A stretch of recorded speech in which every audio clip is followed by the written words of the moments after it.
car. Howdy, howdy. Good citizens of the world. I'm emphasizing my baby on this. Because, like, I don't like it. Like, I uploaded a couple of clips. I don't like it when I feel like I'm watching our clips and, like, my baby is, like, being neglected or treated badly in any way by me. And now I told my baby about sickly and lightheaded. I didn't post it because it bothered me so much. And he doesn't. Well, I said it looked to me like I was taking the camera off of you and turning it around, and, like, right in the middle of your talking. I know I've done that to you plenty of times. Oh, today. good. I'm glad. Yeah. I really am. It's kind of part of our charm. It's kind of like, I don't know, that's why our show is engaging on so many levels, is because you're having the audio experience of listening to what's being said and the visual experience. Well, You stopped talking when I moved the camera. really? Yeah. I probably finished what I had to say. Oh, wow. I mean it. See, Because otherwise I would have just kept talking. I do that.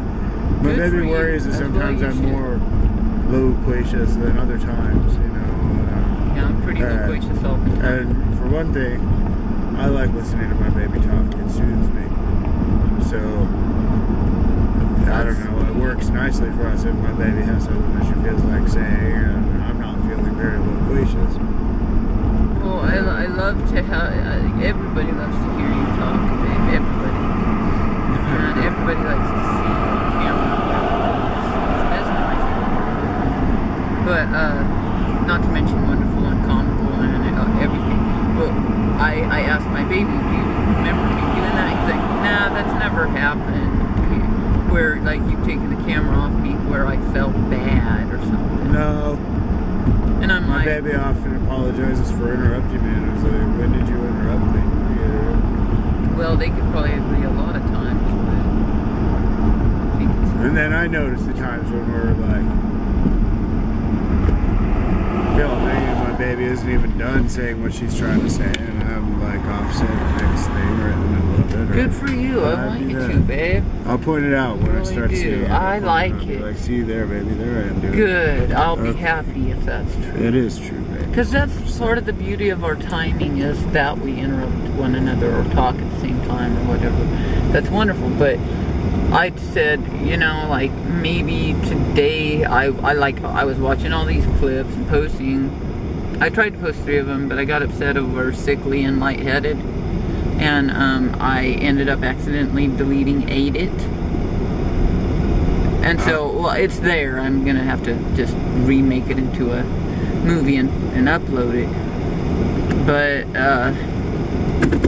well, it's basically already trying to transfer into a movie. Well, anyway, they don't need to know all those details, even though we always tell them the details. There's some hardcore, like, film geek fan out there of ours who's like, no! Tell me the details! Okay, so I got 8 it turned into, transferred an iMovie into the theater, and then I got confused and deleted it before I uploaded it. And then I had to go back in. I kind of already did go back in and redo it, and was in the middle of transferring it to the theater when we had to leave the library. That is important to our audience, that we go through those kinds of struggles. That, well, also, you know, just to do any of this in the first place, we had to drive to the library with our non-portable Macintosh computer in the car. It's a sedentary computer. Haul our whole big old. May I?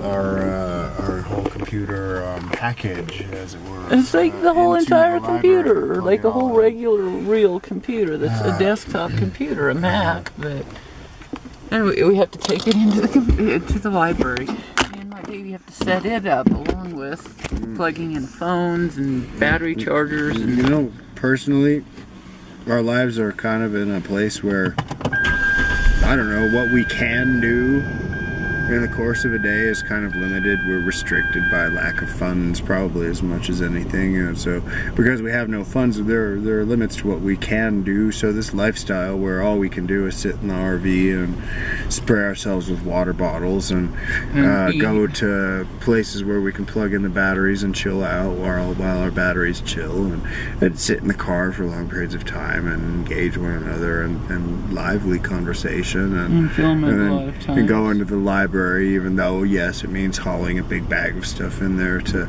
do something that most people could do, like from the convenience of their own living room, probably, if they wanted to. Or, well, I don't know about most people, and most people probably wouldn't be inclined to do that anyway, but the point is, most people don't have to go to the library to haul their computer and do all this stuff. Their home desktop computer, they don't haul it to the library. In fact, the librarians have been cool to us because it looks so weird for us to... It does look weird. But if they knew, and maybe they do, oh, that's the land of Tranquil Light. Look, they're doing their show right out of our library. Isn't that cool? Basically, the library is supporting our show. Unlike the Arts Commission that's supposed to be supporting our show, they don't even know about us except for that Monique O'Neill is on the board of the Arts Commission, and I don't feel like going off about it because right now I kind of actually feel kind of like truly like a little bit sad about that because it's like, why are the bad guys like running Santa Fe? I don't get it. It makes me sad to think of that. And doling out who and deciding who will be the next New Mexican filmmakers. No, you don't decide, Monique. We are the next New Mexican. We're the New Mexican filmmakers right now. Yeah. You guys may be able to compete later, or other people might come and kick our asses at some point. Good luck with that. Yeah. But right now, we are the New Mexican filmmakers. We don't care if you guys fucking acknowledge us or if you fucking ever give us any funds. We're talking about the Santa Fe established film people, not our audience. We do care if you guys support us and give us funds and shit because we need you, but too bad nobody gives us any money, but that's beside the point. But they will, though. We just any day now, you know. I agree. Maybe we're just pretending to like have lost faith in the sending of money to us. That money thing might be filled with money. That PayPal thing might be filled with money. I need to go look at that. Because I watched it today. It's hilarious, man. That one was cracking my ass up. And it's called Land of Tranquil Light or Bust. Or Tranquil Light or Bust. And that's really cool one, dude. It was early on before we were as adapted. We're not assimilated, but we're adapted to not being assimilated, basically.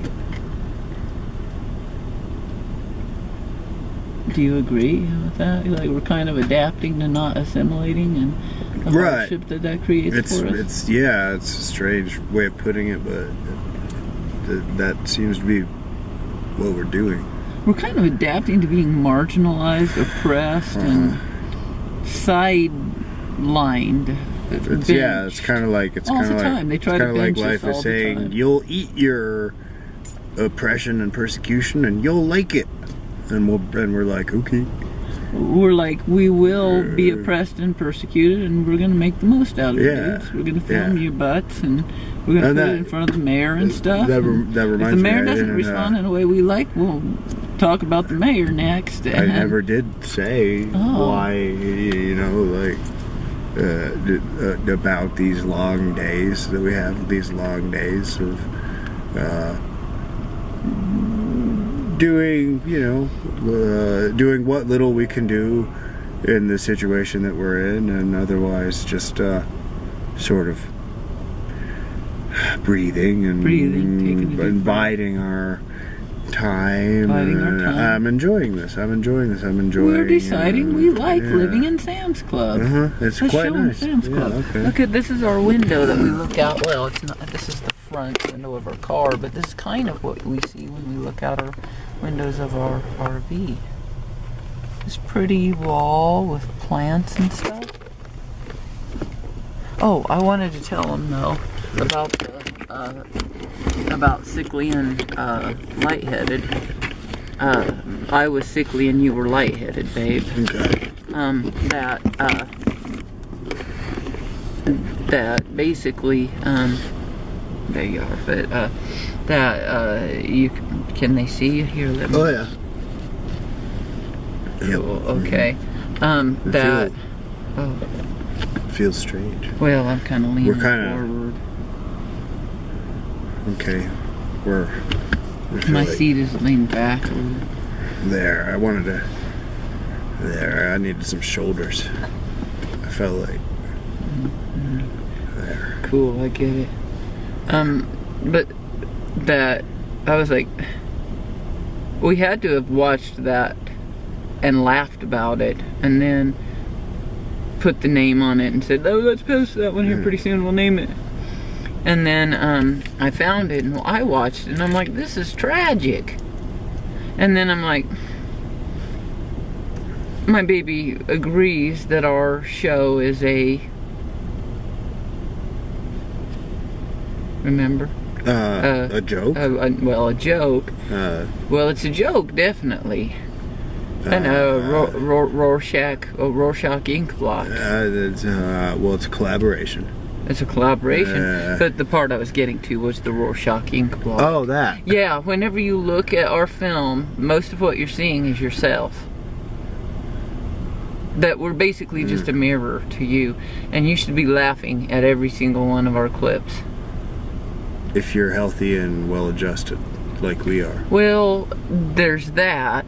But I think that sometimes people watch it and they actually feel the tragedy of it. And that would be a tragedy, wouldn't it?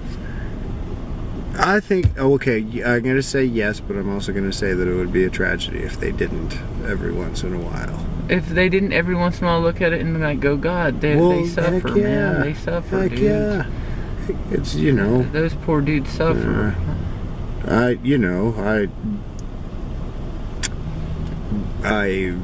We do, so, you know, I think if every once in a while we actually got a nod to that. To the suffering? To the that's funny. Ooh, I bet it hurt, but it's funny. Yeah, but sometimes I can't see the humor in it. At the same time, I see either there's just different ways of looking at it. Yeah, I do hear what you're saying. I see it in a variety of different ways. Sometimes I see it like from a very analytical perspective. Other times I see it from a very, like, it's full of sorrow. Other times I see it and it's full of, I don't know,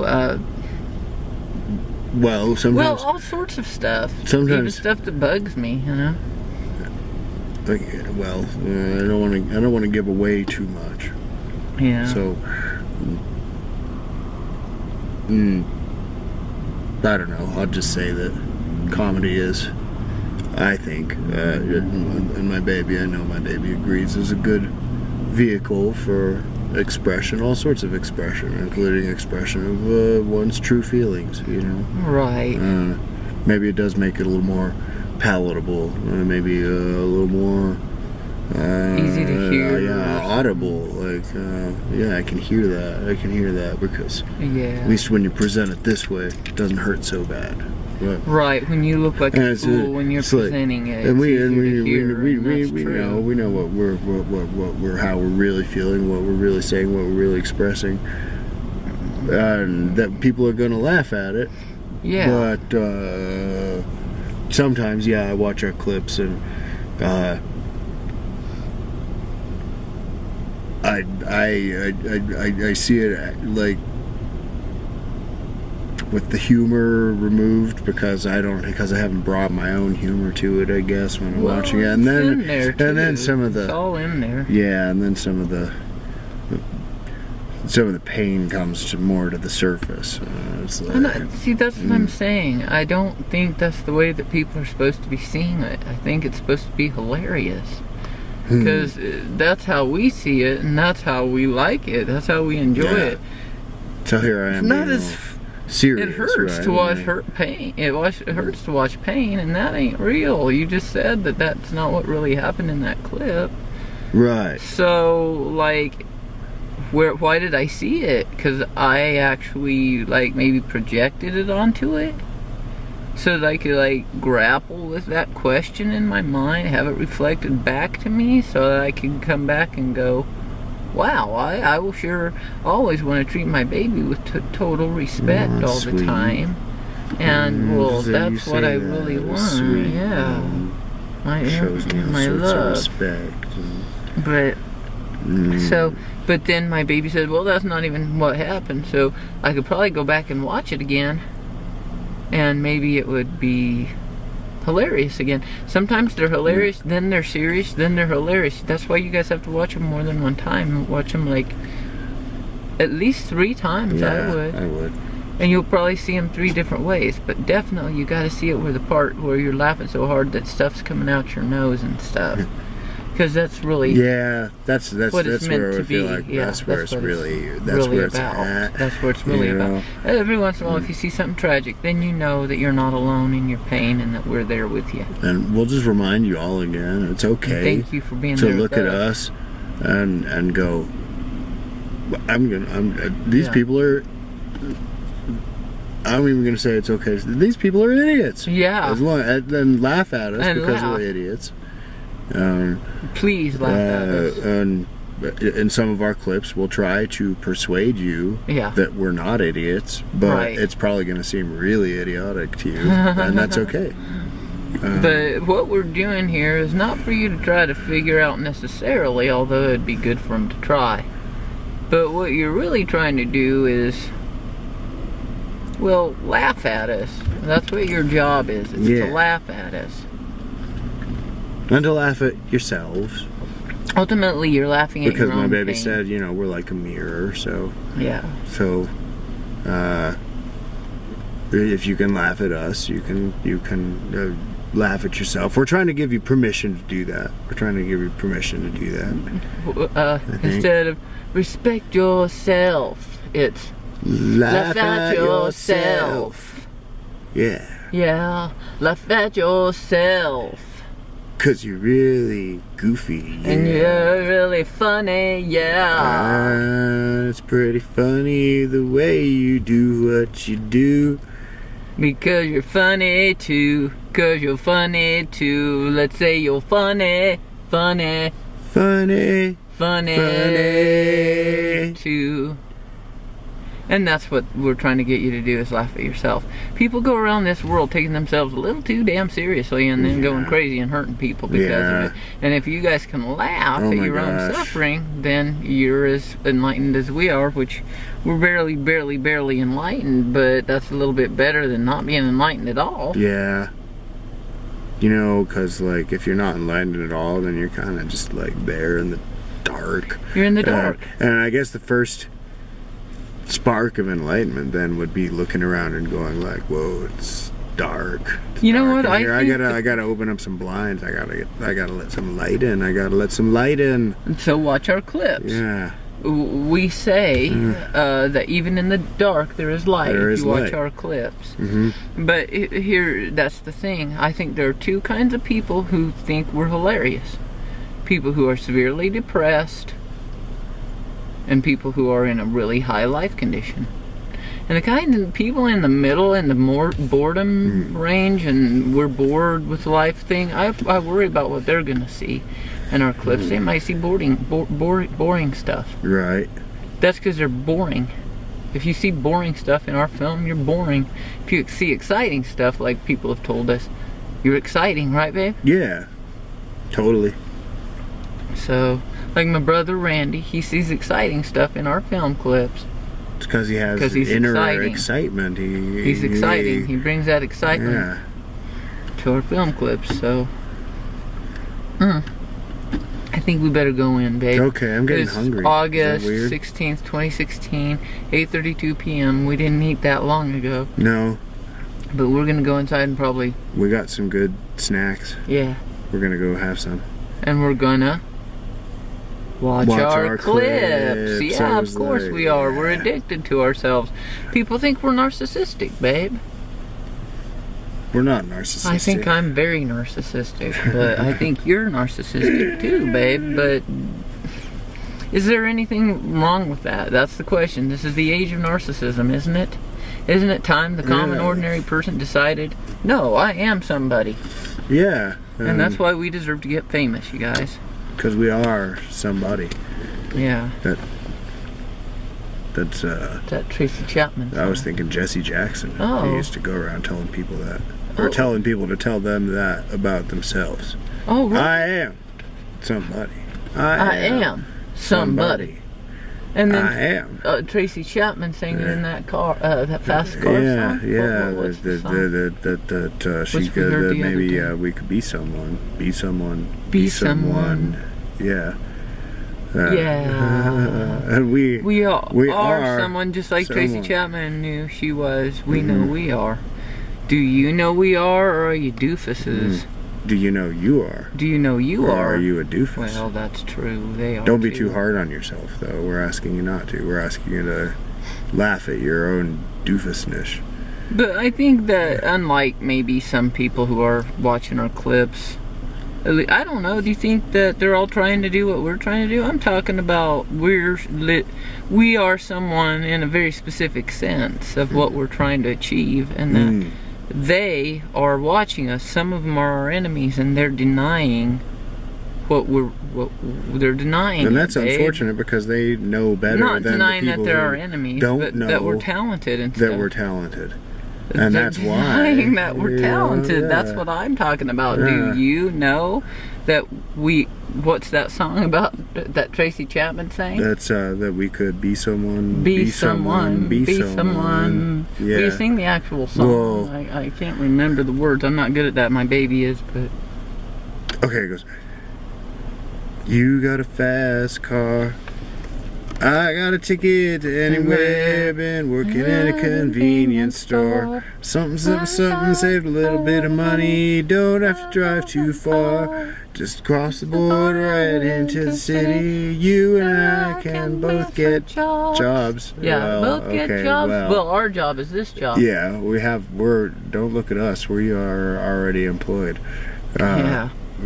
And finally see what it means to be living. So remember when we're driving in your car, speed so fast it felt like we were drunk. City lights and love pretty wrapped around my shoulder, and I had a feeling that I belonged, and we had a feeling we could be someone, be someone, be someone. Yeah. And that goes for Monique Nair, who wants to keep us out of the damn film industry, and she can't. Sorry, Monique, you cannot do it. You can keep us out of the SFCC.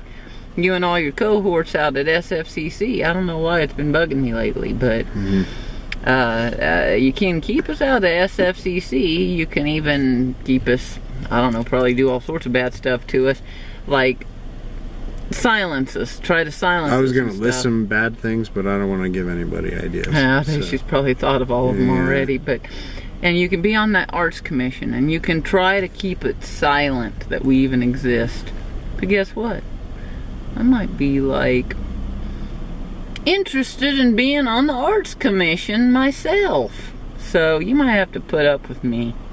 And, I think that'd be good for her. To have to actually face me. She can't face me. She's not good at that. That's why she runs to her car when I come after her at Pantera. Sounds so incriminating the way I put it, but whatever. I say what needs to be said, leave the interpreting of it to others, especially these grand juries and shit. My baby sees her chance and she takes it. Hell yeah, it's not every day that your enemy comes along and you can face him down and try to communicate to him. Try to communicate. You know, we do spend a lot of time just trying to communicate with people. That's the main things we do in our lives. And it's like, I don't know, we get shut down a lot. We get shut down. We get Yeah, people shut us misunderstood, down. and we get like, and then things get weird, and we get shut down. And then we get ousted and marginalized Yeah. and benched and what's then we get dragged into, you know, just before the, you know, like the authorities and like the evicted really and banished jailed and come and on. everything else. We must be saying something that they don't want to hear, babe.